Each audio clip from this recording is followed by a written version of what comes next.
Hello everyone, welcome back to my channel. In the previous lecture, we have discussed about the concepts, or we can say basic accounting concepts or assumptions, right? We have discussed 5 concepts, I think, right? Now we are going to discuss the 6th one, that is dual concept. देखो dual concept का क्या मतलब होता है कि आपकी जो भी ट्रांजेक्शन होगी ना, जितनी भी आपकी ट्रांजेक्शन अगर हो रही है एक बिजनेस में, उनका 2 जगह इम्पैक्ट पड़ता है ना। First one is debit and the second one is credit. Means अगर आप कुछ भी देखो बाय करके ला रहे हैं, आप सपोज आप कुछ भी परचेज कर रहे हैं, हम बोलते हैं कि आपने परचेज किया है,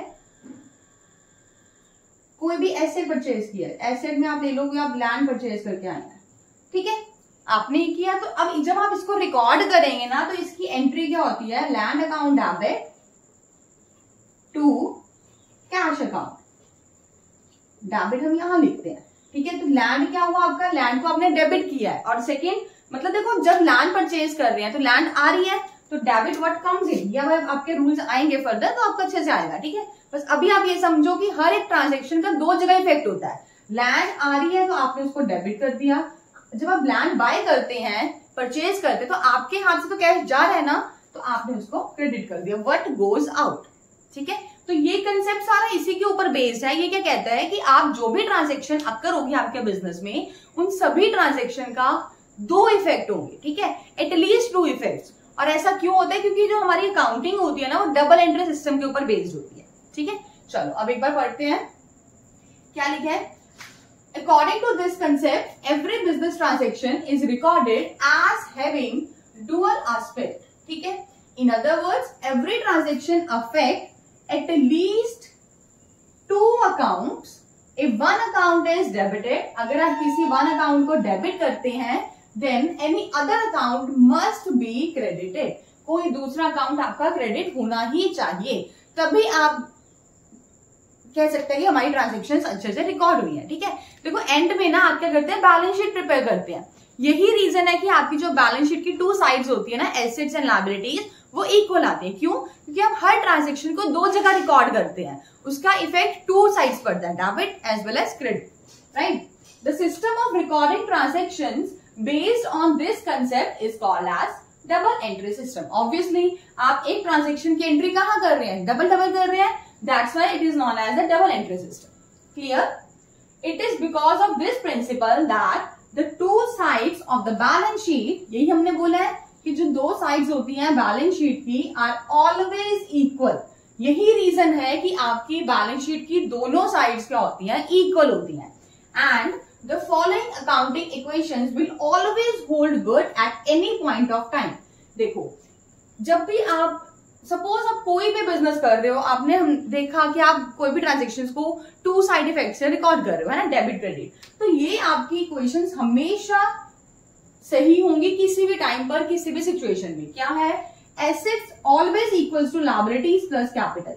आपकी जितनी भी लायबिलिटी है और आपकी जितनी कैपिटल है, आप उन सबको प्लस कर देंगे, वो इक्विवेलेंट होगा आपके एसेट के, ठीक है। इसी को हमने एक और मोल्ड करके बनाया कि सपोज हमें कैपिटल चाहिए, तो capital is equals to assets minus liabilities. Obviously तो आपने इक्वल्स करा हुआ है, कोई इश्यू नहीं, ठीक है। तो ये क्या था आपका डुअल एस्पेक्ट या dual concept. Dual means 2। Dual का मतलब क्या होता है, आप सभी को पता है, 2, है ना। तो ऐसा कंसेप्ट ये क्या कह रहा है कि जो भी आपके ट्रांजेक्शन्स अक्कर होंगी, उन सभी का इफेक्ट 2 साइड पड़ेगा। अगर आप एक ट्रांजेक्शन को डेबिट करते हैं तो कॉरेस्पॉन्डिंग आपको क्रेडिट भी करना पड़ेगा, ठीक है। चलो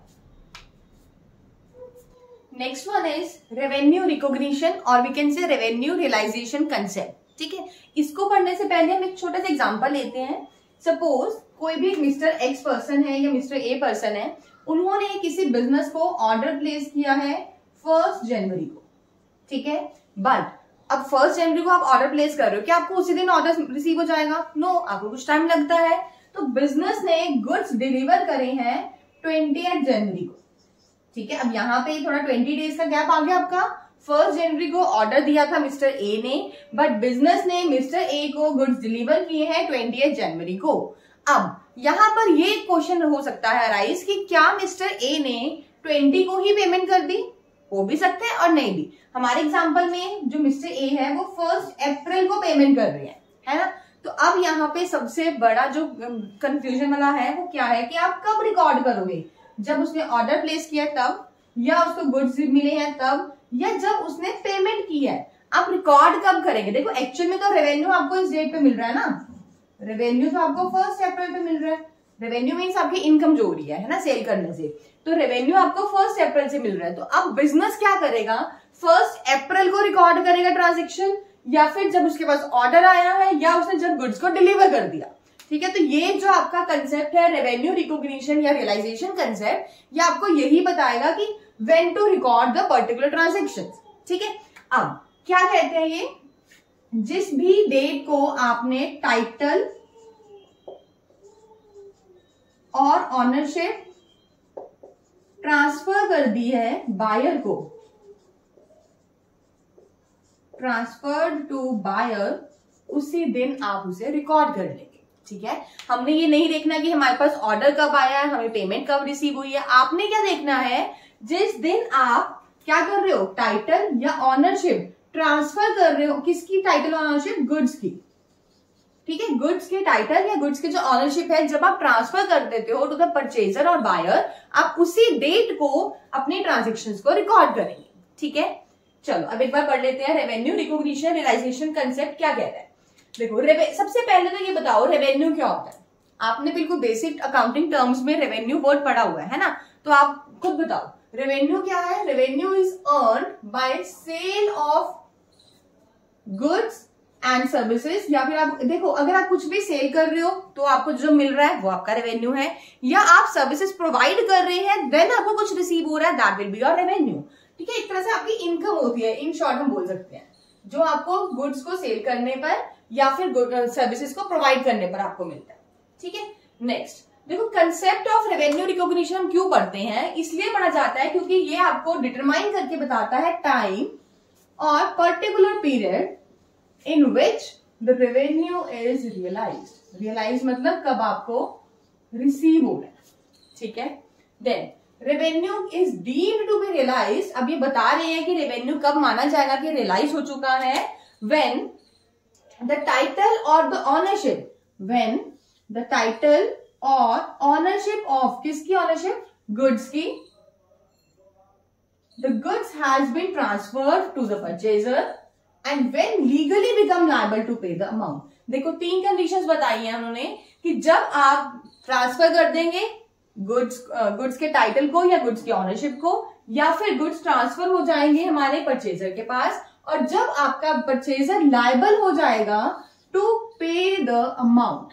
ठीक है, आप तब उसे रिकॉर्ड कर लेंगे, आप तब ऐसा मानेंगे कि वो क्या हो गई है, रियलाइज हो गई है। ठीक है, revenue will deem to be have been earn. देखो अभी एग्जांपल के अकॉर्डिंग चलते हैं, तो क्या बोला है, revenue will deem to have been earn on 20th January, क्योंकि आपने 20 जनवरी को क्या किया, गुड्स को डिलीवर किया है, तो हमारे कंसेप्ट के अकॉर्डिंग डिलीवर कब हुआ है गुड्स, 20 जनवरी को, तो इसीलिए बोला गया as the ownership of goods has been transferred that day. इसी दिन को हम मानेंगे कि इस दिन हमारा क्या हुआ है, रेवेन्यू रियलाइज। सिंपल सा कंसेप्ट है। क्या बोला गया है कि देखो एक पर्सन है, आपको ऑर्डर दे रहा है किसी डेट को, आप उसे गुड्स दे रहे हैं किसी और डेट को, अब वो कैश दे रहा है किसी और डेट में, है ना।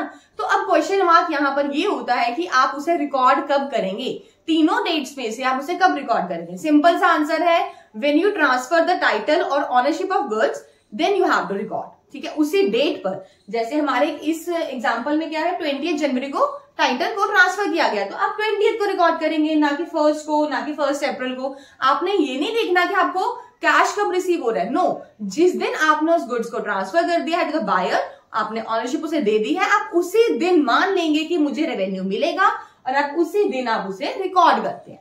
क्लियर? चलो next one is matching concept. देखो मैचिंग कंसेप्ट क्या कहता है आपका, देखो आप बिजनेस करते हैं, है ना। अब बिजनेस क्यों करते हो, अल्टीमेटली गोल क्या है कि हमें कितने प्रॉफिट्स हुए, हम प्रॉफिट्स मोटिव के लिए करते हैं, है ना। तो जब आप प्रॉफिट कैलकुलेट करते हैं तो प्रॉफिट कैसे निकलता है, आपने जितनी भी रेवेन्यू जनरेट करी है वो आप उसमें से माइनस कर देते हैं कॉस्ट को। ठीक है, जितने भी आपको इनकम हुई है सेल करने पे या सर्विसेज प्रोवाइड करने पे, तो आप उस पर्टिकुलर रेवेन्यू में से आप कॉस्ट को माइनस करते हैं, then you will get your profits. ऐसा ही होता है बिजनेस में, राइट। अब ये कंसेप्ट क्या कहना चाह रहा है कि जिस टाइम पीरियड की आप रेवेन्यू लेंगे आपको उसी टाइम पीरियड की ही कॉस्ट को डिडक्ट करना है। सपोज आप रेवेन्यू उठा रहे हैं मार्च की, तो आपको कॉस्ट भी मार्च की लेनी है। आप ऐसा नहीं करेंगे कि आप कॉस्ट पिछली ले रहे हो, ठीक है, आप सपोज फेब की कोई कॉस्ट रहती थी, आप फेब की कॉस्ट लेते जा रहे हो। नो, आपको जिस ईयर की, जिस मंथ की आप रेवेन्यू ले रहे हैं प्रॉफिट कैलकुलेट करने के लिए, आपको सेम कॉरेस्पॉन्डिंग सेम ईयर की या सेम मंथ की आपको कॉस्ट कंसीडर करनी है। ठीक है, तो जिस ईयर की या मंथ की आपकी रेवेन्यू है वो कॉस्ट के मंथ और कॉस्ट के ईयर से भी मैच होनी चाहिए। ठीक है, यही आपका कंसेप्ट है इन शॉर्ट। चलो एक बार रीड कर लेते हैं क्या बोल रहे हैं। According to this concept in determining the net profit, जब आप चाहते हैं कि मुझे बिजनेस से क्या क्या प्रॉफिट्स हुए हैं ये कैलकुलेट करना चाह रहे हैं, then all cost which are applicable to the revenue of that period should be charge against that period. जब भी आप प्रॉफिट्स अर्न मतलब कैलकुलेट करेंगे ना कि बिजनेस से कितने प्रॉफिट्स हुए हैं, तो आपने क्या करना है, जितनी भी कॉस्ट है जो रेवेन्यू को कैलकुलेट करने में या रेवेन्यू को जनरेट करने में आपकी अक्कर हुई है, आपने वही यूज करनी है। ठीक है, accordingly for matching cost with revenues, अब कैसे मैच होंगी रेवेन्यूज के साथ आपकी कॉस्ट? सबसे पहले आप क्या करेंगे, first revenues should be recognise. सबसे पहले आप ये देखो कि मेरे बिजनेस में कितनी रेवेन्यू हुई है ना, आपने सेल से कितना कमाया है, आपने सर्विसेज प्रोवाइड करके कितना कमाया है, and then after that cost incurred for generating that revenue should be recognised. तो इस रेवेन्यू को अर्न करने के लिए आपको कितना खर्चा उठाना पड़ा है, आप ये चीज चेक करेंगे। ठीक है, सपोज हम एक एग्जांपल लेके चलते हैं, आप बिजनेस कर रहे हैं सपोज पेन्स का, ठीक है, आपने 20 पेन सेल करे। अब 20 पेन सेल करने पर आपको सपोज हम मान के चल रहे हैं आपको 150 रुपीज जनरेट हुए हैं, ये आपका क्या है, रेवेन्यू। अब क्या आपको कोई खर्चा नहीं आया होगा ये 20 पेन्स बनाने में? ऑफ कोर्स आपकी लेबर लगी है, आपका रॉ मटेरियल लगा है, आपका मशीनरी मेंटेनेंस लगा है, तो आपने इसी पेन को बनाने के लिए जो भी कॉस्ट इनकर्ड की है, लेट्स सपोज हम मान के चलते कि आपके 50 रुपीज लगे हैं, तो आप 150 में से ये 50 रुपीज माइनस करेंगे, मींस उसी टाइम पीरियड की ही आपकी कॉस्ट होनी चाहिए। देन जो आपका 100 है that will be your profit. Simple. ठीक है, तो ये सिंपल सा फंडा है। इसमें एक चीज बोली गई है कि जो भी आप प्रॉफिट कैलकुलेट करने के लिए जो रेवेन्यू यूज कर रहे हैं ना, उसी टाइम पीरियड के, उसी मंथ के या ईयर के आपका कॉस्ट इंक्लूड होना चाहिए, मैच होने चाहिए। ठीक है, ऐसा नहीं होना चाहिए कि रेवेन्यू आप मार्च के उठा रहे हैं, कॉस्ट आप फेब की उठा रहे हैं। नो, ऐसा नहीं करना। आपको क्या करना है, इस चीज को मैच करना है। और ये कैसे मैच होंगी? सबसे पहले आप क्या करेंगे, रेवेन्यू क्या मतलब जनरेट हुई है वो रिकॉग्नाइज करो। आफ्टर दैट कॉस्ट कितनी इनकर हुई है आपकी रेवेन्यू को जनरेट करने में, वो आप इनकर करो। देन आप उसे सब्ट्रैक्ट कर देंगे तो you will get your profits. Simple. Clear है? चलो देखो नेक्स्ट कंसेप्ट क्या कहते हैं, एक्रूअल कंसेप्ट। एक्रूअल का मतलब क्या होता है कि जैसे जैसे एक्रू हुआ हम वैसे वैसे रिकॉर्ड कर देंगे, इररिस्पेक्टिव ऑफ कैश और क्रेडिट। अब जनरली हमारा जो बिजनेस होता है ना वो एक्रूअल बेसिस पर ही डिपेंड होता है। क्यों? देखो आप जब भी सपोज आप बिजनेसमैन है, ठीक है, क्या आप एज अ बिजनेसमैन हर ट्रांजेक्शन कैश पर ही करोगे? आपको जितनी सेल्स करनी है, जितनी आप परचेज करेंगे, क्या हर एक ट्रांजेक्शन आपकी कैश पर होती है? नो, जितने भी बड़े बड़े बिजनेस होते हैं ना या बिजनेसमैन होते हैं वो कभी भी टोटली कैश ट्रांजेक्शंस नहीं करते, है ना। तो वो क्या करते हैं, क्रेडिट पर भी करते हैं अपनी सेल परचेज। तो ये कंसेप्ट क्या कह रहा है कि आप जब रिकॉर्डिंग करेंगे ना, आपने एक्रूअल बेसिस को अडॉप्ट करके रिकॉर्डिंग करनी है। मींस चाहे वो आपकी ट्रांजेक्शन कैश पर हुई है या फिर क्रेडिट पर हुई है, you have to record both kind of transactions. ठीक है, देखो अगर आप सिर्फ कैश वाली ट्रांजेक्शंस को रिकॉर्ड करेंगे, राइट, तो जो आपकी क्रेडिट ट्रांजेक्शंस है आपकी वो नेग्लेक्ट हो जाएंगी, तो आपका जो बिजनेस है ना वो ट्रू पिक्चर डिपेक्ट नहीं कर पाएगा। रीजन बिहाइंड, आपने हाफ ही ट्रांजेक्शंस रिकॉर्ड करी है, आपने सिर्फ वही ट्रांजेक्शंस रिकॉर्ड करी हैं जो कि कैसी हैं, कैश नेचर की हैं। तो आपके जो भी रिजल्ट्स होंगे वो ट्रू नहीं होंगे, वो रिलायबल नहीं होंगे। ठीक है, आप उसके बेसिस पर कोई फर्दर डिसीजन एक्यूरेटली नहीं ले पाएंगे। क्लियर? चलो एक बार देखते हैं क्या कहते हैं concept. In accounting accrual basis is used for recording of transactions. Accrual basis कैसा बेसिस है? Cash plus credit. आपकी कोई ट्रांजेक्शन उधार हुई है आप तब भी रिकॉर्ड करेंगे, आपकी कोई ट्रांजेक्शन कैश पर हुई है आप तब भी रिकॉर्ड करेंगे, ठीक है। It provides more appropriate information about the performance of business enterprise as compare to cash basis. अब आप खुद बताइए, आपके पास एक कैश के आप बिजनेस कर रहे हैं, सपोज बिजनेस ए और एक कोई और है बिजनेस बी। बिजनेस बी क्या करता है, सिर्फ और सिर्फ कैश के ट्रांजेक्शन्स को रिकॉर्ड करता है। तो हार्डली 2 और 3 ट्रांजेक्शन्स हुई है उसके कैश पे, ठीक है, क्योंकि अभी हमने बोला जितने भी आपके बड़े बड़े एंटरप्राइजेस होते हैं ना वो क्रेडिट पर ही डील करते हैं। तो बिजनेस ए कैश प्लस क्रेडिट दोनों उठा के चल रहा है, तो इसके बहुत सारे ट्रांजेक्शन्स है। तो रिलायबल रिजल्ट्स कहाँ दिखेंगे आपको, आप हर चीज कहाँ कवर कर रहे हैं, बिजनेस ए में, है ना। तो इसीलिए बोला जाता है कि अगर आप एक्रूवल बेसिस को अडॉप्ट करते हैं, it will provide you more appropriate information about the performance of business enterprise as compare to the cash basis. Clear. अब एक्रूवल बेसिस ऐसा नहीं है कि आप सिर्फ और सिर्फ रेवेन्यूज पर ही करेंगे, कि रेवेन्यू क्रेडिट है, रेवेन्यू कैश है, या रेवेन्यू सपोज एक्सपेंसेस पर करेंगे कि एक्सपेंसेस इनकर हुए कैश पर, एक्सपेंसेस इनकर हुए एक्रूवल पर। ऐसा नहीं होता। आपका जो ये कंसेप्ट है ना एक्रूवल कंसेप्ट, वो इक्वली अप्लाई होता है रेवेन्यूज पर भी एज वेल एज एक्सपेंसेस पर भी। क्लियर है, ठीक है।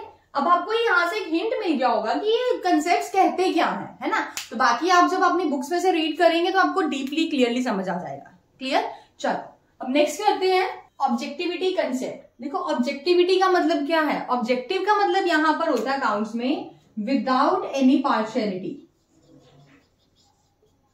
विदाउट एनी पार्शियलिटी, और वी कैन से बायसनेस, मतलब कोई भी किसी प्रकार की बायसनेस नहीं होगी, कोई भी पार्शियलिटी नहीं करेंगे। ये क्या कंसेप्ट कहता है कि जब भी आप ट्रांजेक्शन्स को रिकॉर्ड करेंगे ना, आप कभी भी कोई भी किसी भी तरह की पार्शियलिटी नहीं करेंगे, आप बिल्कुल ऑब्जेक्टिव होकर काम करेंगे, ना कि सब्जेक्टिव होकर, ठीक है।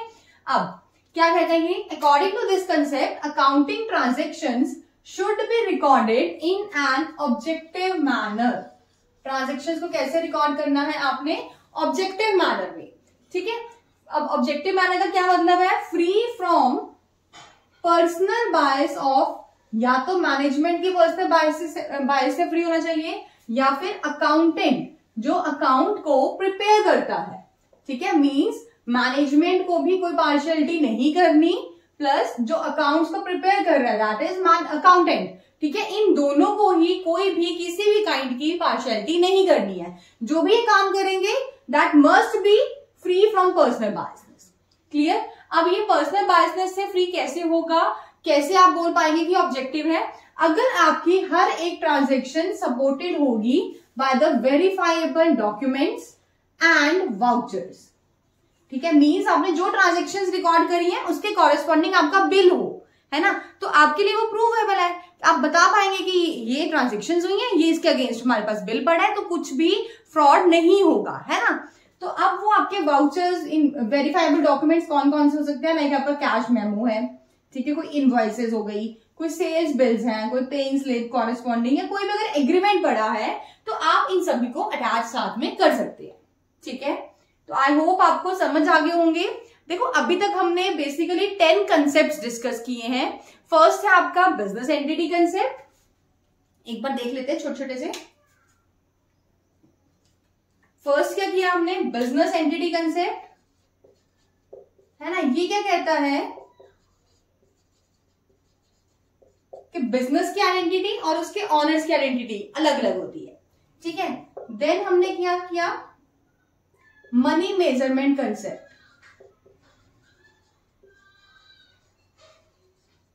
मनी मेजरमेंट क्या कहता है कि जितने भी आपके ट्रांजेक्शन्स हो रही हैं आप सिर्फ और सिर्फ उन्हें ही रिकॉर्ड करेंगे जो आपकी क्या है, मनी में मेजर हो सकती है। देन हमने किया गोइंग कंसर्न, ठीक है। गोइंग कंसर्न में क्या था कि आपका जो भी बिजनेस है वो कैसा होना चाहिए, इस तरह से आप मतलब स्टार्ट करेंगे कि आप ये समझ के करते हैं, इस एजम्पशन के साथ स्टार्ट करते हैं कि आपका बिजनेस लॉन्ग टर्म के लिए रन करेगा। देन हमने किया डुअल कंसेप्ट, डुअल से पहले हमने किया था accounting period concept, first part के लेक्चर्स हैं ये, है ना। Accounting period means whole life को बिजनेस की आपने डिवाइड किया था 12 मंथ्स के पीरियड में, जो कि स्टार्ट होता था 1 अप्रैल से 31 मार्च ऑफ नेक्स्ट ईयर, ठीक है। आफ्टर दैट हमने डिस्कस किया हुआ है डुअल कंसेप्ट। डुअल कंसेप्ट का क्या मतलब था कि हर एक ट्रांजेक्शन्स का 2 जगह पर इफेक्ट पड़ेगा, एक डेबिट पर और एक क्रेडिट पर। यही किया था हमने डिस्कस। देन हमने किया है, इसी में एक और था आपके पास कॉस्ट कंसेप्ट और historical cost concept. Cost concept का क्या मतलब था कि आप जो भी ट्रांजेक्शन्स को रिकॉर्ड करेंगे किस अमाउंट पर करेंगे, जिस पर आपने उसे एक्वायर किया था, मीन जिस पर भी आपने उसे परचेज किया था। देन हमने किया है रेवेन्यू रिकॉग्निशन।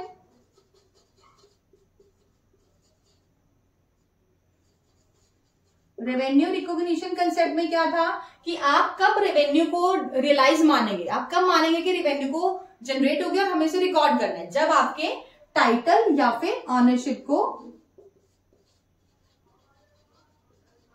ट्रांसफर कर दिया जाएगा टू द बायर, ठीक है। आफ्टर दैट हमने डिस्कस किया है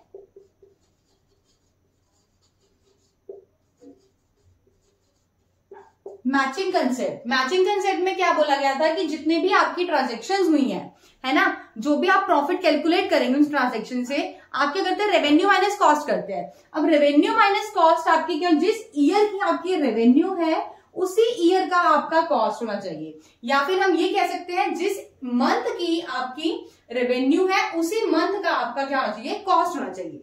यही था। देन हमने किया है 9th one accrual concept. Accrual concept क्या कहता था आपका कि आपने कैश प्लस क्रेडिट ट्रांजैक्शन दोनों को कंसीडर करके चलना है। एंड लास्ट हमने किया है अभी अभी जो है आपका ऑब्जेक्टिविटी कंसेप्ट।